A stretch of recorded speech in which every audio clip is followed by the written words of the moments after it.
தேமுதிக கட்சி தலைவரும் நடிகருமான விஜயகாந்த் சென்னை மியாட் மருத்துவமனையில் தீவிர சிகிச்சை பிரிவில் அனுமதிக்கப்பட்டு இருந்த நிலையில் அவருக்கு கொரோனா தொற்று பாதிப்பு உறுதி செய்தது மருத்துவமனை. மேலும் அவருக்கு இருந்த தீவிரமான சுவாச பிரச்சினை காரணமாக சிகிச்சை பலனின்றி இன்று காலை பரிதாபமாக உயிரிழந்தார். அவருடைய ஆன்மா சாந்தி அடையணும் அப்படின்னு நினைக்கிறவங்க இந்த வீடியோக்கு லைக் கொடுத்துட்டு தொடர்ந்து இந்த வீடியோவை பாருங்க. தேமுதிக தலைவர் விஜயகாந்தின் உடலானது இன்று மக்களின் பார்வைக்காகவும் அஞ்சலி செலுத்துவதற்காகவும் அந்த கட்சியின் தலைமை அலுவலகத்தில் வைக்கப்பட்டிருக்கிறது. இதன் காரணமாக பொதுமக்களின் கூட்டம் அலைமோத துவங்கியுள்ளது. இதனால் கோயம்பேடு 100 அடி சாலையில் போக்குவரத்து மாற்றம் செய்யப்பட்டும் உள்ளது. திரையுலகில் நடிகராக இருந்து அரசியலுக்கு வந்து பெரும் வெற்றி அடைந்தவர்களின் பட்டியலில் எம்ஜிஆருக்கு பின்பு விஜயகாந்த் தான். விஜயகாந்த் அவர்களுக்கு நிகராக இதுவரையில் எந்த ஒரு நடிகரும் வாக்கு வங்கியை பெறவில்லை. அந்த அளவுக்கு மக்கள் மத்தியில் செல்வாக்கு மிக்கவர்.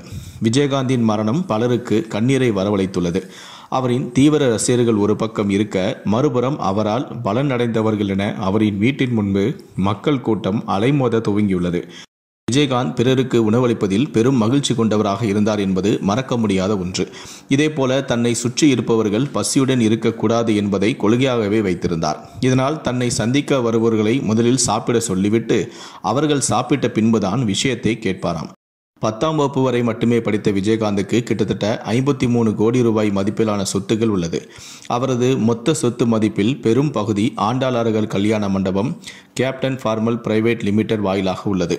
மேலும் விஜயகாந்த் தன்னுடைய எதிர்கால தேவைக்காக தபால் நிலைய திட்டங்கள், NSS போன்ற அரசு முதலீடு திட்டத்தின் வாயிலாகவும் சுமார் 2 கோடி ரூபாய் வரை முதலீடு செய்து சேமித்து வைத்துள்ளார். விஜயகாந்த் பெரிய வாகன பிரியர் என்றால் மிகையல்ல. விஜயகாந்த் தான் நடித்த படத்திலும் பெரிய பெரிய கார்களை பயன்படுத்துவது வழக்கம். அந்த வகையில் அவரிடம் தற்போது Benz car, Ford Endeavour, Honda car, Volvo car, Royal Enfield bike, 2 tempo travels ஆகியவையும் உள்ளன. மேலும் விஜயகாந்த் 2016ஆம் தேர்தலில் போட்டியிடும் போது அவரது குடும்பத்தில் 2.5 கிலோ தங்கம், 70 கிலோ வெள்ளி இருந்ததாக தெரிவித்திருந்தார். இதேபோல விவசாய நிலமாக 150 நிலமும், விவசாயம் அல்லாத 11 கோடி ரூபாய் மதிப்பிலான நிலங்களும், 1 கோடி ரூபாய் மதிப்பிலான வீடும் வைத்துள்ளார் என்பது குறிப்பிடத்தக்கது.